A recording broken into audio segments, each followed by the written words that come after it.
Hello and welcome to PCS E current express. PCS E current express by PCS यात्रा के इस YouTube channel पर आप सभी का स्वागत है। हम लोग इस वीडियो में पिछले 3 दिनों का 19 से लेकर 21 जुलाई का करंट अफेयर्स देखेंगे, जिसमें कुछ क्वेश्चंस के पॉइंट ऑफ व्यू से होंगे और कुछ ऐसे वन लाइनर होगा, उसका डिटेल्स होगा, उसका स्टैटिक पोर्शन कनेक्टेड होगा।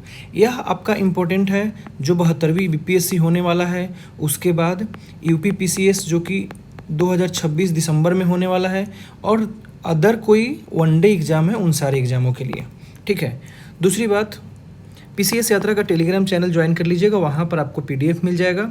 और एक इम्पोर्टेंट बात देखिए, मतलब यार आप लोग देखो, ये भी टाइम देखो कितना हो रहा है, 2:15 हो रहा है, आप लोग सब्सक्राइब भी नहीं करते हो। मुझे पता है कि ये मेरा अभी 400 के आसपास सब्सक्राइबर है, इससे बहुत ज़्यादा तो फ़र्क नहीं पड़ेगा वॉच आवर पे, या फिर बहुत ज़्यादा लोग तो नहीं देखेंगे। लेकिन यार अगर देखते हो आप लोग 10, 12, 15, 20, 25 जो भी लोग देखते हो, कम से कम सब्सक्राइब कर दो। क्या नहीं जाता है उसमें आपके सब्सक्राइब करने में, ठीक है ना? तो ऐसा कर लीजिएगा। और एक इम्पोर्टेंट बात आपको बता दें, आज बीपीएससी 17वीं का मार्कशीट जारी हुआ है। Finally missed by 3 marks. अब ये 3 मार्क कहाँ कम रह गए मुझे नहीं पता, ठीक है। तो बहुत सारे ऐसे बच्चे होंगे जिसके 1 नंबर से छूटे होंगे, जिसके 2 नंबर से छूटे होंगे, लेकिन ये मेरी बात है। खैर कोई नहीं, नसीब अपना अपना है ये, और स्ट्रगल जारी है, साथ में सब कुछ चलता रहेगा। ठीक है, तो चलिए स्टार्ट करते हैं। कुल मिलाकर यह 3-4 पेज का है, 4 पेज का है, जिसमें इंग्लिश और हिंदी दोनों एक साथ है। ठीक है, तो चलिए हम लोग स्टार्ट करते हैं। ये पार्ट 1 है, मतलब चूँकि ये 3-4 पेज में है ना, इसीलिए पार्ट 1 पार्ट 2 करके लिखा हुआ है। ठीक है, चलिए। जुलाई 2026 में e commerce council of India की शुरुआत किस संगठन द्वारा किया गया है? तो किस संगठन द्वारा किया गया है? तो वह है आपका international and mobile association of India. ठीक है, ये क्वेश्चन आपको याद रखना है, ये इंपॉर्टेंट है क्योंकि पीसीएस में ऐसा क्वेश्चन ही आता है। देखिए, international and mobile association of India ने 2026 जुलाई में ईसीसीआई यानी कि e commerce council of India की शुरुआत की है। यह भारत के डिजिटल कॉमर्स इकोसिस्टम को मजबूत और एकजुट करने वाला पहला राष्ट्रीय मंच है। अब यह इंपॉर्टेंट और क्यों हो जाता है? क्योंकि यहाँ पर ऑप्शन दिया हुआ ये है पहला, जहाँ जहाँ पहला लगा हो वो चीज़ें ज़्यादा थोड़ा इंपॉर्टेंट हो जाता है, तो इस बात को आप याद रखेंगे।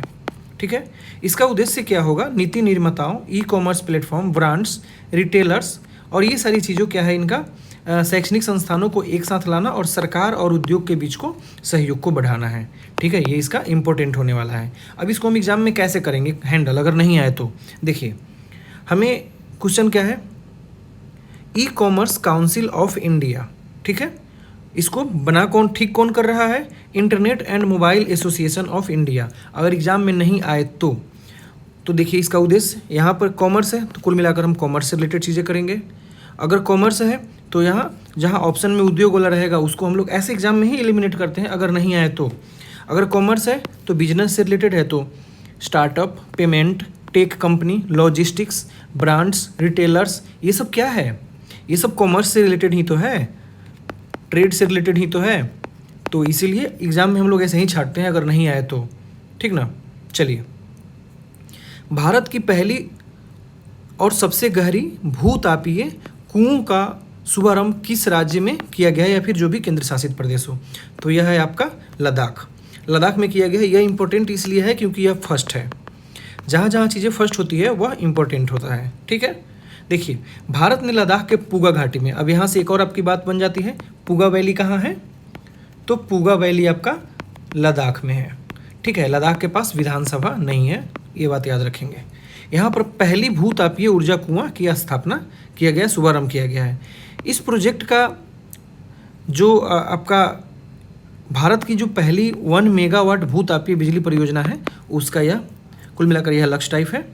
उसके बाद इसका उद्देश्य क्या होगा? पृथ्वी की प्राकृतिक ऊष्मा से स्वच्छ, नवीकरणीय और 24 घंटे ऊर्जा प्राप्त करना है तथा नेट जीरो लक्ष्य को समर्थन भी देना है। ठीक है, इस बात को आप याद रखेंगे। ओके, अब यहाँ पर ये भूतापीय रिलेटेड है तो नेट जीरो तो आ ही जाएगा, है कि नहीं। चलिए, चौथा राष्ट्रीय जिम्मेदार व्यवसाय व्यवहार सम्मेलन यानी NCRBC, ठीक है, 2026 का आयोजन कहाँ किया गया? तो इसका आंसर होगा नई दिल्ली। देखिए, इसका आयोजन NCRBC 2026 का आयोजन किया गया है नई दिल्ली में। यह सम्मेलन कॉरपोरेट मंत्रालय के अंतर्गत भारतीय कॉरपोरेट मामलों संस्थान यानी कि IICA के स्कूल ऑफ बिजनेस एनवायरनमेंट द्वारा आयोजित किया गया है। इतना मतलब लेंदी नहीं पूछता है। अगर एग्जाम देखिए यहाँ पर 2-3 बातें देखिए, ऐसे ये एग्जाम में ऐसे स्टेटमेंट जनरली गलत होते हैं, क्योंकि देखिए यहाँ कितने यहाँ पर आपको इंस्टीट्यूशन दिखाई दे रहा है। सबसे पहले कॉरपोरेट मामलों का मंत्रालय, एक, आगे देखिए भारतीय कॉरपोरेट संस्थान, 2, school of business environment SBE, 3। यहाँ पर 3 स्टेटमेंट मतलब 3 फैक्ट है, और एक स्टेटमेंट में 3 फैक्ट कभी भी सही कोई भी एग्जामो नहीं दे सकता है। तो ऐसा अगर आए एग्जाम में तो इसको रॉन्ग ही करना है, ठीक है। वो स्टेटमेंट आपका 95% से ज़्यादा चांसेस है कि वो रॉन्ग होगा, तो ऐसे मान के चलेंगे, ठीक है। क्योंकि ये 3 हमें पता है, ये 3 याद ही नहीं होगा तो क्यों याद करेंगे फिर, है कि नहीं। खैर चलिए आगे देखते हैं। हाल ही में चर्चा में रहा आना सागर झील। आना सागर झील कहाँ है? राजस्थान में है, गुजरात में। ये तो मतलब अभी बना रहे हैं लिस्ट, धीरे धीरे उसका भी दे देंगे, ठीक है। तो आना सागर झील कहाँ है? राजस्थान में है, ठीक है। आना सागर झील हाल ही में बड़ी संख्या में मछलियों के मौत के कारण, यहाँ पर अभी बहुत ज़्यादा संख्या में मछली की मौत हो गई है, इसीलिए यह चर्चा में है। राजस्थान के अजमेर के पास स्थित यह कृत्रिम है। अब एग्जाम में यहाँ पर ये भी पूछ सकता है, जैसे पूछता है, कई बार पूछा है बिहार को लेकर, कांवर लेक को लेकर, ऑक्सबो कृत्रिम क्या क्या चीज़ें, तो ये है, तो ये मैन मेड है, ठीक है। इसका निर्माण अन्नोराज चौहान ने 1135 से 1150 के बीच में लूणी, जो अभी लूनी नदी है ना, लूनी नहीं है, लूनी नदी है राजस्थान में, वहाँ पर बांध बनाकर किया गया है, ठीक है। इसका नाम अनुराज नाम जो चौहान थे उनके नाम पर पड़ा है, जो पृथ्वीराज चौहान के दादा थे। भाई सच बताओ, जब मैं ये PDF तैयार कर रहा था तो ये मुझे नाम पता ही नहीं था, ठीक है। तो पृथ्वीराज चौहान के दादा के नाम थे। झील के मध्य में एक द्वीप भी है जहाँ नाव से आप जा सकते हैं। मतलब कुल मिलाकर अगर ऑप्शन में दे दे ऐसा, देखिए अगर ऐसा ऑप्शन दे दे, ठीक है। अभी हाल ही में एक गद्यांश टाइप दे दे कि एक मछली की मौत हुआ है, वह राजस्थान के अजमेर के पास है, कृत्रिम शहर है जिसका निर्माण पृथ्वीराज चौहान के दादा ने कराया है। आप उपरोक्त गद्यांश के आधार पर बताइए कि उस झील का नाम क्या है, या फिर ये भी दे दे उसके बीच में कि उसके बीच में एक द्वीप है, तो उस झील का नाम क्या है। तो कुल मिलाकर उस झील का नाम है आपका आना सागर झील, ठीक है। तो ये 4 क्वेश्चन हुए, इसके आधार पे 8, 10, 12 फैक्ट आपके पास तैयार हो गए होंगे, उसको नोट कर लीजिए, या फिर PDF तो मिल जाएगा। ये रहा टेलीग्राम चैनल आपका, ठीक है। चलिए अगला देखते हैं। कोलेरू वन्यजीव अभयारण्य किस राज्य में है? तो यह हो गया आपका आंध्र प्रदेश में। यह देखिए ये बातें क्या है, मतलब सर्वोच्च न्यायालय द्वारा जो CEC है यानी कि नियुक्त केंद्रीय सशक्त समिति, उसने कोलेरू वन्यजीव अभयारण्य में अवैध मछली तालाब और पर्यावरणीय क्षति को लेकर आंध्र प्रदेश सरकार को कुछ निर्देश जारी किया है। उस निर्देश से हमारा कोई लेना देना नहीं है। कभी कभी एग्जाम में पूछ देता है ये बात कि ये जो है कोलेरू लेक आपका किस लिए चर्चा में था, तो वो आपका ऑप्शन में दे देगा। एक बार UPSC में पूछा था गोल्डन महासीर क्या है, क्या है मतलब, कई बार पूछ देता है कि हाल ही में सूडान चर्चा में था, अब क्यों चर्चा में था, ठीक है। तो इसलिए कोलेरू वन्यजीव अभयारण्य आंध्र प्रदेश के पश्चिमी गोदावरी और कृष्णा जिले में है, सॉरी कहाँ है यह? आंध्र प्रदेश के पश्चिमी गोदावरी और कृष्णा जिले में है। अब यहाँ से आपका 2 चीज़ इंपॉर्टेंट हो जाता है, Godavari river system and Krishna river system. आपको ये बात पता होगा, नोट्स देखकर कर लीजिए, या फिर रिमाइंड करिए उस चीज़ को। इस झील को जो है 1900 झील नहीं है, इस वाइल्ड लाइफ सेंचुरी को 1999 में वन्य जीव संरक्षण अधिनियम यानी कि वाइल्ड लाइफ प्रोटेक्शन एक्ट 1972 के तहत स्थापित किया गया। यह कोलेरू लेक 2002 में क्या बना? रामसर स्थल बना। और ये रामसर इसका नाम इसलिए कि ईरान के रामसर शहर में यहाँ पर 2 फरवरी आई थिंक को वहाँ पर क्या किया गया था, वेटलैंड को संरक्षण के लिए एक सम्मेलन हुआ, इसीलिए उसको हम लोग रामसर सम्मेलन या रामसर कन्वेंशन के नाम से जानते हैं, ठीक।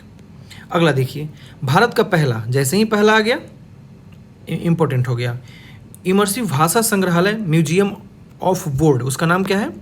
ये नाम भी याद रखना है, नाम है उसका म्यूजियम ऑफ बोर्ड। कहाँ स्थापित किया गया है? तो कोलकाता में किया गया है, ध्यान रखेंगे इस बात को, और पहला है इसलिए इम्पोर्टेंट है। भारत का पहला इमर्सिव भाषा संग्रहालय यानी कि लैंग्वेज म्यूजियम ऑफ बर्ड, ये शब्दलोक हैं, मतलब कुछ मिलाकर होगा। इसका उद्घाटन नेशनल लाइब्रेरी कोलकाता में किया गया है। क्या क्या यहाँ पर हो गया? एक फर्स्ट है, कहाँ है? कोलकाता में। अगर स्पेसिफिक जगह पूछे तो नेशनल लाइब्रेरी कोलकाता में, और एक नाम ये रहा आपका, ठीक है। यह संग्रहालय भारतीय भाषाई धरोहर को इंटरेक्टिव और तकनीकी आधार पर प्रदर्शनों के माध्यम से प्रस्तुत करता है। कुल मिलाकर ये बात आपको ध्यान रखना है। संग्रहालय में 9 गैलरी है, जिसमें भारतीय स्क्रिप्ट्स हो गए, लैंग्वेजेज हो गए और लिटरेचर, इन सारी चीज़ों को यहाँ पर दिखाया जाएगा। यह भारत की 22 आधिकारिक भाषाओं की यात्रा को, मौखिक परंपरा और प्राचीन जो पांडुलिपि है उन सब चीज़ को, डिजिटल पार्ट है उसका प्रस्तुत करता है। देखिए कला, अगला है हमारा कला संस्कृति विकास योजना किस मंत्रालय द्वारा लागू किया गया है। तो जैसा कि नाम से ही है, संस्कृति मंत्रालय होगा, ठीक है। इन्होंने, यह एक केंद्रीय क्षेत्रक योजना है, यानी कि एक योजना होता है आपका सेंट्रल सेक्टर। इसका मतलब होता है कि 100% खर्चा कौन करेगा, सेंट्रल गवर्नमेंट करेगी। एक होता है सेंट्रल स्पॉन्सर्ड। सेंट्रल स्पॉन्सर्ड का मतलब होता है कि कुछ परसेंट कौन कर रहा है, सेंट्रल गवर्नमेंट, और कुछ परसेंट कौन कर रहा है, तो स्टेट गवर्नमेंट कर रही है, सॉरी, ठीक है। तो ये बात आप ध्यान रखेंगे। तो ये इंपॉर्टेंट आपका बहुत ज़्यादा है नहीं, यहाँ ये लाइन देख लीजिए। लोक और जनजातीय संस्कृति के संवर्धन हेतु सरकार 7 जोनल कल्चरल सेंटर बनाने का ये संचालन करती है। पटियाला, नागपुर, उदयपुर, प्रयागराज, कोलकाता, दीमापुर और तंजावुर। यह स्टैटिक पार्ट है, ये एग्जाम में नहीं आएगा यहाँ से, ठीक है, बहुत ज़्यादा इंपॉर्टेंस नहीं है ये इंपॉर्टेंस है आपका इसका। दुनिया का सबसे बड़ा दही उत्पादन संयंत्र किस राज्य में स्थापित किया जा रहा है, ध्यान रखना है, ये वर्ल्ड का है, तो ये पश्चिम बंगाल ही है, ठीक है। केंद्रीय मंत्री अमित शाह ने कोलकाता, पश्चिम बंगाल में अमूल बंगाल डेयरी, उसका नाम क्या है, नाम याद रखना है, अमूल बंगाल डेयरी प्रोजेक्ट के अंतर्गत दुनिया के सबसे बड़ा दही उत्पादन संयंत्र का भूमि पूजन किया है। अब आपको ध्यान रखना है, अमूल बंगाल डेयरी प्रोजेक्ट है एक आप इस प्रोजेक्ट का लक्ष्य देख लेंगे, कब लागू हुआ ये भी बात आप देख लेंगे, ठीक है। तो इसको ध्यान रखना है। पूर्ण होने पर यह संयंत्र प्रतिदिन 30 लाख लीटर दूध का क्या करेगा, प्रसंस्करण करेगा। तो ये बात आप याद रखेंगे। तो कुल मिलाकर हमारा 8 क्वेश्चंस में हमारे पास तकरीबन 20 से 25 फैक्ट हो गए, उसको आप याद रखेंगे। अगला हम यहाँ पर कुछ देखते हैं पॉइंट वाइज।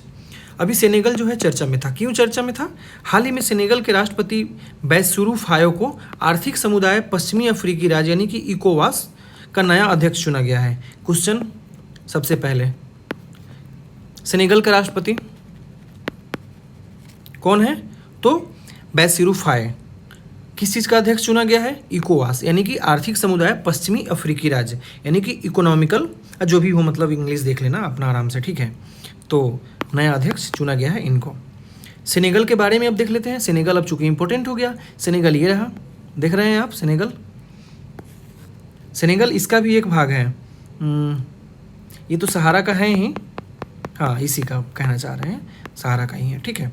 जो यहाँ पर, अरे इस 10 देश को 10-12 देश हैं यहाँ, इसका नाम क्या है, इसको हम लोग कुछ एक वर्ड देते हैं,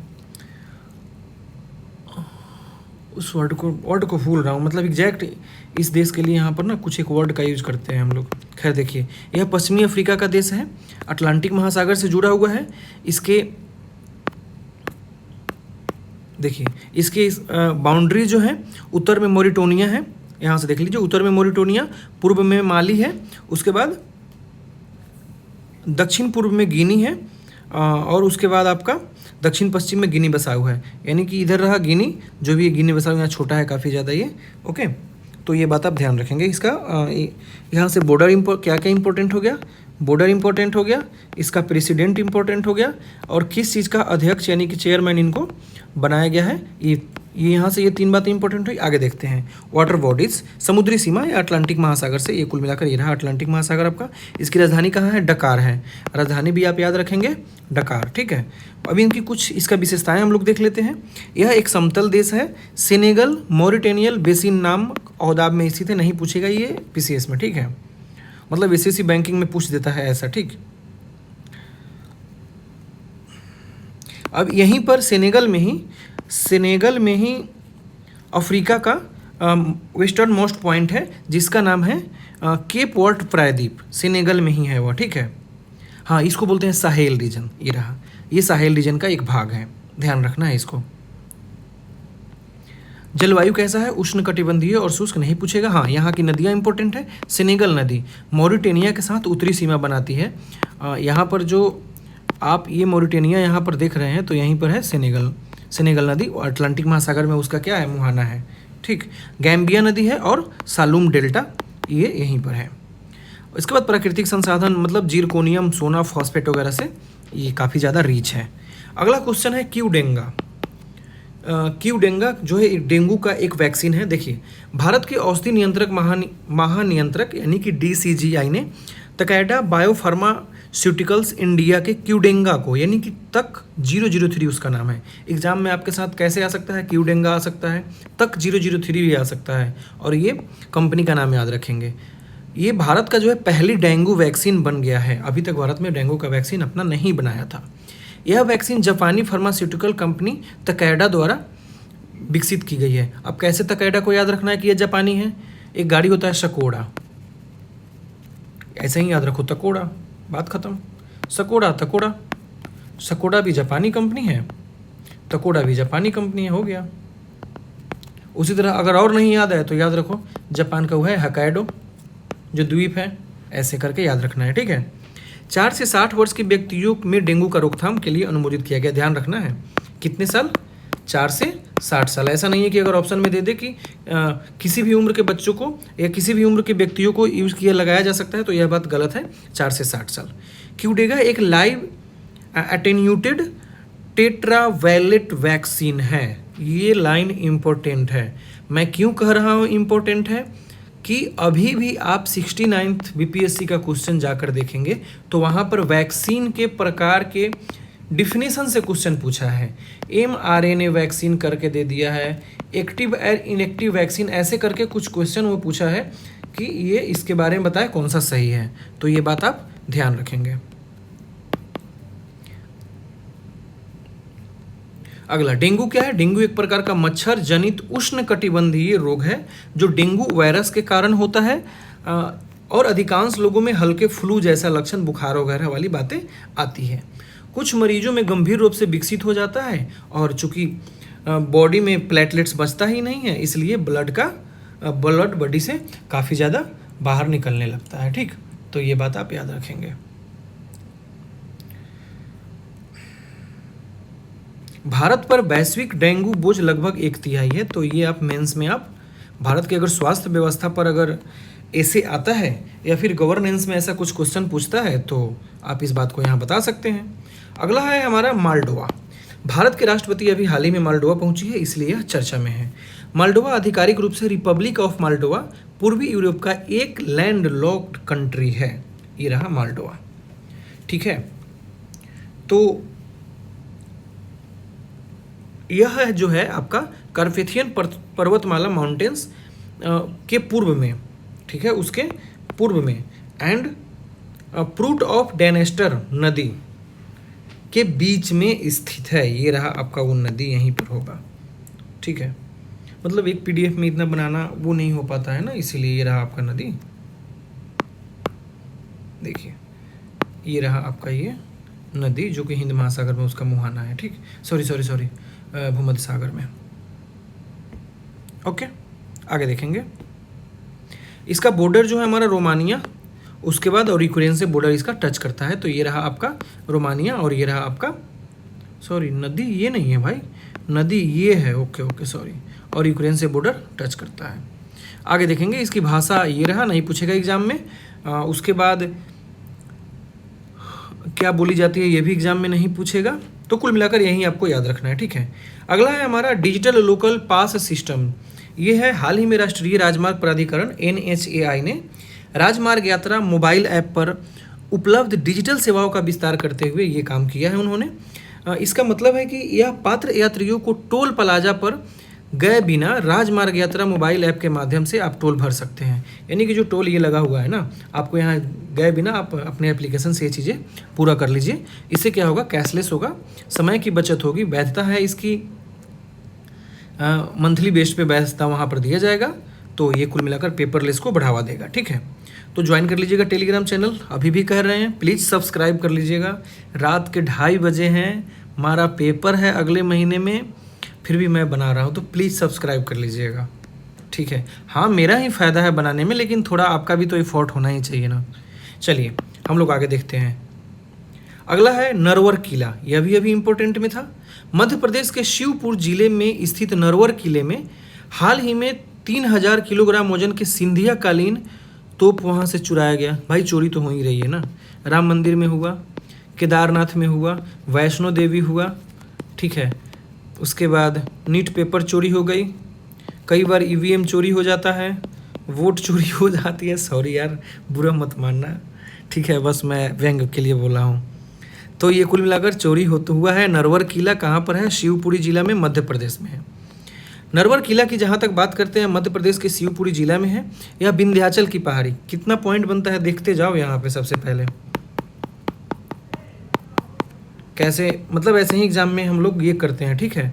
क्या है नाम? सबसे पहले नरवर फोर्ट कहाँ पर है? एमपी में है, शिवपुरी जिला में है, ध्यान रखना है। ये तीन पॉइंट हो गया यहाँ पे।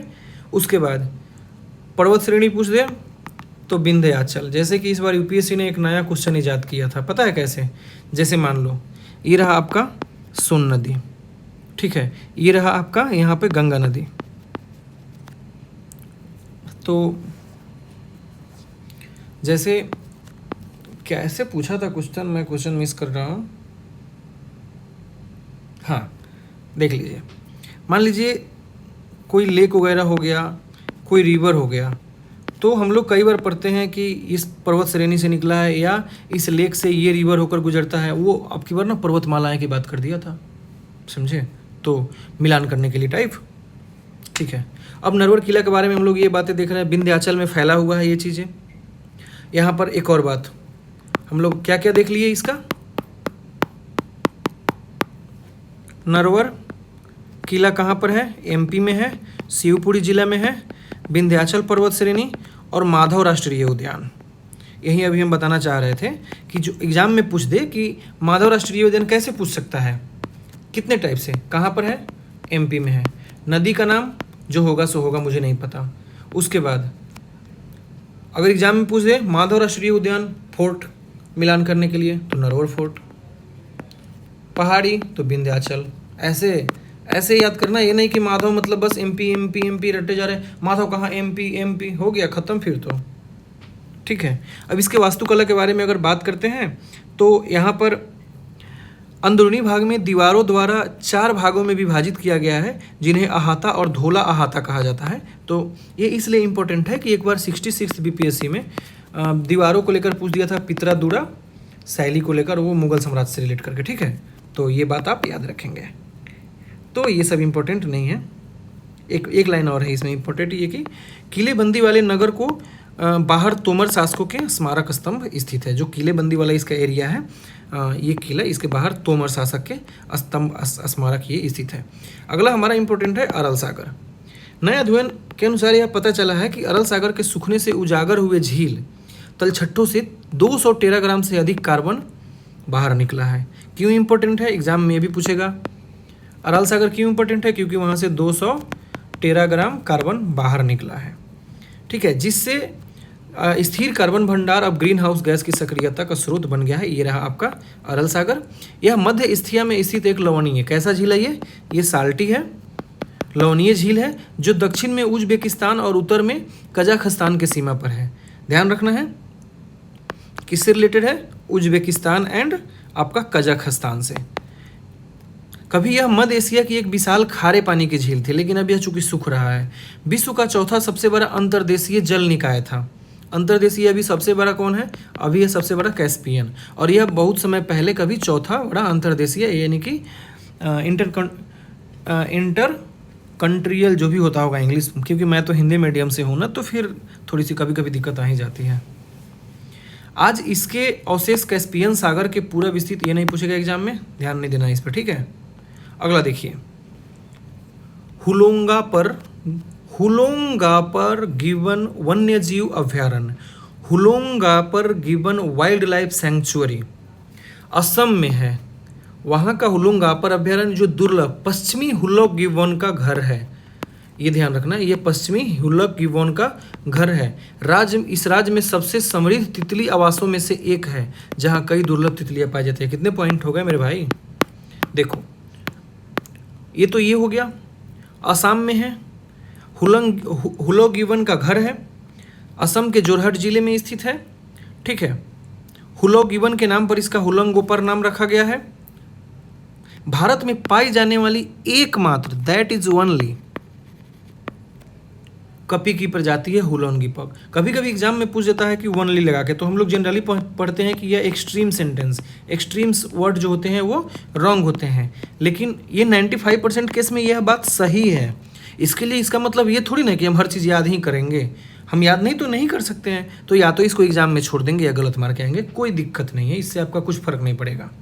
ठीक है, यहाँ नदी की बात करते हैं तो भोगदोई नदी अभ्यारण्य की सीमा पर एक क्षेत्र बनाती है। ठीक है, कौन नदी का नाम क्या है, बस यही याद रखना है, भोगदोई नदी। ठीक है, वनस्पति की बात करते हैं तो सदाबहार यहाँ पर पाई जाती है, अन्य वनस्पतियाँ नहीं पूछेगा एग्जाम में, इसको आप याद रखेंगे।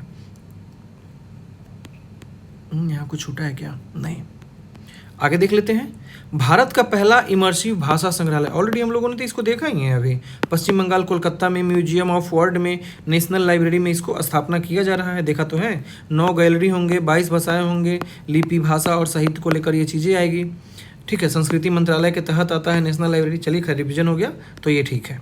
आगे देखते हैं मैक्सिको। मैक्सिको ये रहा नॉर्थ अमेरिका का, ये रहा कंट्री, मैक्सिको की खाड़ी यहीं पर है। चलिए देखते हैं, दक्षिणी मैक्सिको के तट पर अभी हाल ही में भूकंप आया था। ठीक है, प्रशांत महासागर के कुछ हिस्सों के लिए सुनामी की चेतावनी जारी की गई है, कल परसों की यह बात है। अब हम लोग मैक्सिको इसलिए इंपॉर्टेंट हो जाता है यहाँ पर, यह उत्तरी अमेरिका के दक्षिणी भाग में स्थित है, एकदम साउदर्न मोस्ट।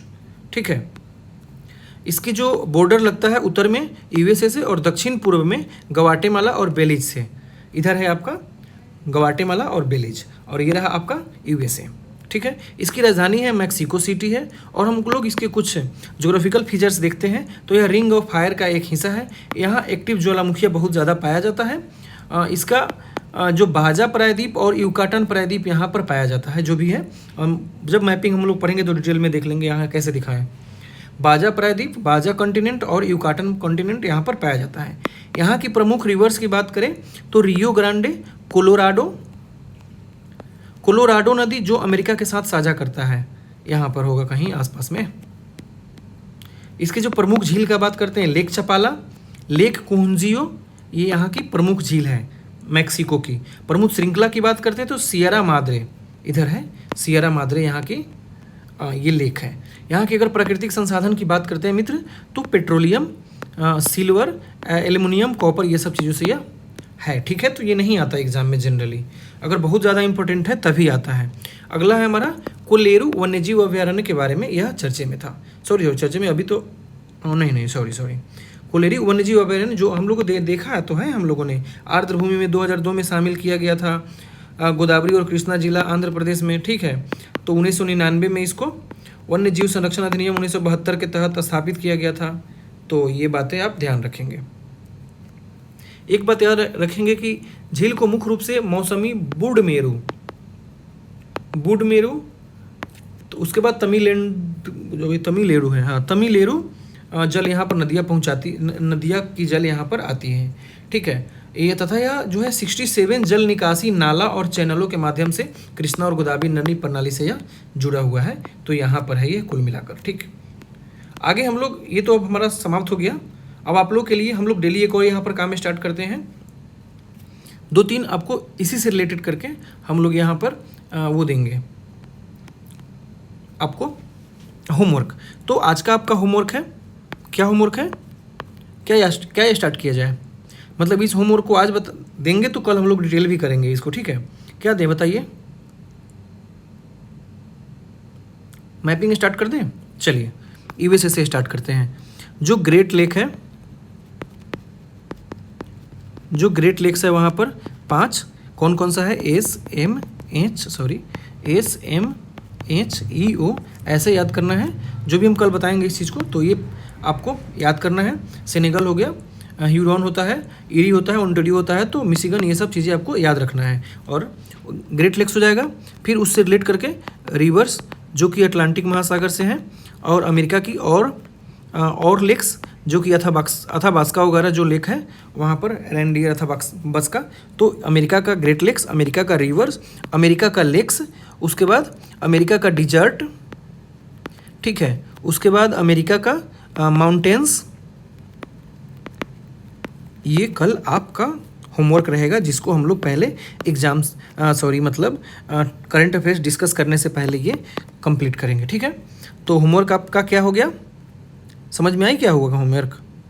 आज का होमवर्क हो गया आपका यूएसए का लेक, यूएसए का रिवर्स जिसमें इम्पोर्टेंस देना है ग्रेट लेक्स को, यूएसए का माउंटेन्स, ठीक है। उसके बाद यूएसए का डिजर्ट। तो ये बात आपको कल रिमाइंड, जब हम बताएंगे यहाँ पे तो फिर रिमाइंड करेंगे आप लोग, ठीक है। Thank you. आ जाइएगा टेलीग्राम चैनल पे, वहाँ पर हम लोग का एक छोटा सा इनिशिएटिव है बीपीएससी एंड यूपीपीसीएस के लिए करंट अफेयर्स। ये अभी फ़िलहाल इसका दूसरा फेज़ है, इसलिए 250 रुपया। इसमें 3-4 फेज़ होंगे, क्योंकि एग्ज़ाम है दिसंबर तक। हम लोग 120 प्लस टेस्ट का टारगेट रखे हैं इसमें। प्रत्येक टेस्ट आपका 50 से 70 के आसपास क्वेश्चन रहेंगे। हमारा 7000 प्लस क्वेश्चन का टारगेट है यूपीपीसीएस में, और बीपीएससी में ऑलरेडी 36 प्लस 37 नंबर टेस्ट आज हुआ है शायद, मतलब फेज़ 2 का पहला टेस्ट। तो आइए वहाँ पर ज्वाइन करिए, ये भी पेड है, थोड़ा है इसका पैसा 500 रुपया। और हम लोग फिर से मिलते हैं। और हम लोगों ने एक प्रिंटेड नोट्स बनाया है जिसका रिव्यू तुरंत ही करेंगे, ठीक है। धन्यवाद।